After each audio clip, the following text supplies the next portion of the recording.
Hi friends, Vijaya Karnataka ವೀಕ್ಷಕರಿಗೆಲ್ಲರಿಗೂ ಸ್ವಾಗತ. ವೀಕ್ಷಕರೇ, ಇವತ್ತು ನಾನು ನಿಮಗೆ ತುಂಬಾ ಹೆಲ್ದಿ ಆಗಿರುವಂತಹ ಬ್ರೇಕ್ಫಾಸ್ಟ್ ನ ಹೇಗ್ ಮಾಡ್ಕೊಳ್ಳೋದು ಅನ್ನೋದನ್ನ ತೋರಿಸ್ಕೊಡ್ತೀನಿ. ಅದು ಯಾವುದು ಅಲ್ಲ, ರಾಗಿ ಮಾಲ್ಟ್. ಸೊ ಬನ್ನಿ, ಈ ರಾಗಿ ಗಂಜಿನ ಹೇಗ್ ಮಾಡೋದು ಅಂತ ನೋಡೋಣ. ಮಾಡ್ತಾನೆ ಅದರಿಂದ ಆಗುವ ಉಪಯೋಗಗಳು ಕೂಡ ನಿಮ್ಗೆ ತಿಳಿಸ್ಕೊಡ್ತೀನಿ. ಸೊ ಬನ್ನಿ, ಈ ರಾಗಿ ಮಾಲ್ಟ್ ಮಾಡೋದಕ್ಕೆ ಏನೆಲ್ಲ ಬೇಕು ಅಂತ ಮೊದಲು ನಾನು ನಿಮಗೆ ತೋರಿಸ್ಕೊಟ್ಬಿಡ್ತೀನಿ. ಹೆಚ್ಚಿಕೊಂಡ ಈರುಳ್ಳಿ, ಕೊತ್ತಂಬರಿ ಸೊಪ್ಪು, ನೀರು, ಜೀರಿಗೆ ಪುಡಿ, ಮೆಣಸಿನ ಪುಡಿ, ರಾಗಿ ಮತ್ತೆ ನಿಂಬೆಹಣ್ಣಿನ ರಸ. ಬೆಣ್ಣೆ ಇದು ಆಪ್ಷನಲ್ಲು, ನೀವು ಬೇಕಿದ್ರೆ ತಗೊಳ್ಳಿ, ಇಲ್ಲಾಂದ್ರೆ ಬೇಡ. ರುಚಿಗೆ ತಕ್ಕಷ್ಟು ಉಪ್ಪು. ಇದಿಷ್ಟು ಐಟಮ್ ನಮ್ಮ ರಾಗಿ ಸ್ಪೈಸಿ ಮಾಲ್ಟಿಗೆ ಬೇಕಾಗತ್ತೆ. ಬನ್ನಿ ವೀಕ್ಷಕರೇ, ಇದನ್ನ ಮಾಡೋದಕ್ಕೆ ಶುರು ಮಾಡೋಣ. ಮೊದಲು 1/4 ಲೋಟದಷ್ಟು ನೀರನ್ನ ಹಾಕೊಳ್ತಾ ಇದ್ದೀನಿ. ಅದಕ್ಕೆ 1 ಇಲ್ಲ 1.5 ಸ್ಪೂನ್ ಅಷ್ಟು ರಾಗಿ ಹಿಟ್ಟನ್ನ ಹಾಕೊಬೇಕು. ಆಮೇಲೆ ನೀರ್ ಜೊತೆ ಚೆನ್ನಾಗಿ ಮಿಕ್ಸ್ ಮಾಡಿ. ಇವಾಗ ಇದನ್ನ ಒಂದ್ ಚಿಕ್ಕ ಪಾತ್ರೆಗೆ ಹಾಕೊಂಡು ಬಿಸಿ ಆಗಕ್ಕೆ ಇಡೋಣ. ವೀಕ್ಷಕರೇ, ನಾವು ಕಂಟಿನ್ಯೂಸ್ ಆಗಿ ಈ ರೀತಿ ಮಿಕ್ಸ್ ಮಾಡ್ಕೊಂತಾನೆ ಇರ್ಬೇಕು, ಇಲ್ಲ ಅಂದ್ರೆ ಗಂಟಾಗೋಗ್ಬಿಡುತ್ತೆ.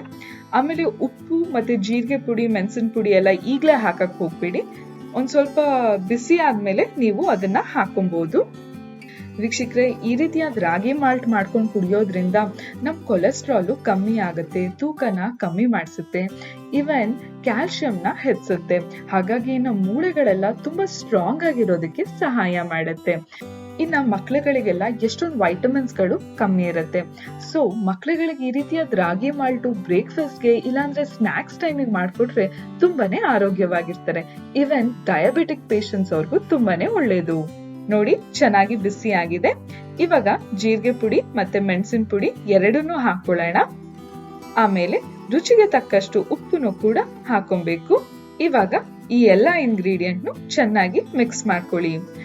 2 ಮಿನಿಟ್ಸ್ ಬಿಸಿ ಆಗಕ್ಕೆ ಬಿಡಿ. ಬಿಸಿ ಆದ್ಮೇಲೆ ನಾವಿದನ್ನ ಸರ್ವಿಂಗ್ ಬೌಲ್ ಒಳಗೆ ಹಾಕೊಳ್ಳೋಣ. ಆಮೇಲೆ ಅದ್ರ ಒಳಗಡೆ ನಿಂಬೆಹಣ್ಣು ರಸ, ಆಮೇಲೆ ಹೆಚ್ಚಿಕೊಂಡ ಈರುಳ್ಳಿ ಜೊತೆಗೆ ಕೊತ್ತಂಬರಿ ಸೊಪ್ಪನ್ನ ಹಾಕೊಬೇಕಾಗತ್ತೆ. ಆಮೇಲೆ ಮಿಕ್ಸ್ ಮಾಡ್ಕೊಳ್ಳಿ. ವೀಕ್ಷಕರೇ, ಕೊನೆಯದಾಗಿ ಬೆಣ್ಣೆ, ಇದು ಆಪ್ಷನಲ್, ನಿಮ್ಗೆ ಇಷ್ಟ ಆದ್ರೆ ಹಾಕೊಳ್ಳಿ, ಇಲ್ಲ ಅಂದ್ರೆ ಬೇಡ. ಇವಾಗ ಇದನ್ನ ನಾವು ತಿನ್ಬಹುದು. ವೀಕ್ಷಕರೇ, ನಿಜವಾಗ್ಲೂ ತುಂಬಾ ಟೇಸ್ಟಿ ಆಗಿದೆ. ನಾವು ಜಿಮ್ ವರ್ಕೌಟ್ ಎಲ್ಲ ಮಾಡಿ ಬಂದಾದ್ಮೇಲೆ ಪ್ರೋಟೀನ್ ಶೇಕು, ಆ ಶೇಕು, ಈ ಶೇಕು ಅಂತ ಕುಡಿತಿರ್ತೀವಿ. ಆದ್ರೆ ನಾವು ಮನೇಲೇನೆ ಎಷ್ಟು ಹೆಲ್ದಿ ಆಗಿರುವಂತಹ ಮಾಲ್ಟನ್ ಮಾಡ್ಕೊಂಡ್ವಿ. ನೀವು ಕೂಡ ಟ್ರೈ ಮಾಡಿ ನೋಡಿ. ಮುಂದಿನ ಸಂಚಿಕೆಯಲ್ಲಿ ನಾನು ನಿಮ್ಗೆ ಇನ್ನೊಂದು ಹೆಲ್ತ್ ಟಿಪ್ಸ್ ಬಗ್ಗೆ ತಿಳಿಸ್ಕೊಡ್ತೀನಿ. ಈ ವಿಡಿಯೋ ಇಷ್ಟ ಆದಲ್ಲಿ ಲೈಕ್ ಮಾಡಿ, ಕಮೆಂಟ್ ಮಾಡಿ, ಶೇರ್ ಮಾಡಿ. ಇನ್ನು ವಿಜಯ ಕರ್ನಾಟಕ ಚಾನೆಲ್ ನ ಸಬ್ಸ್ಕ್ರೈಬ್ ಮಾಡಿಲ್ಲ ಅಂದ್ರೆ ಸಬ್ಸ್ಕ್ರೈಬ್ ಮಾಡೋದಕ್ಕೆ ಮರಿಬೇಡಿ.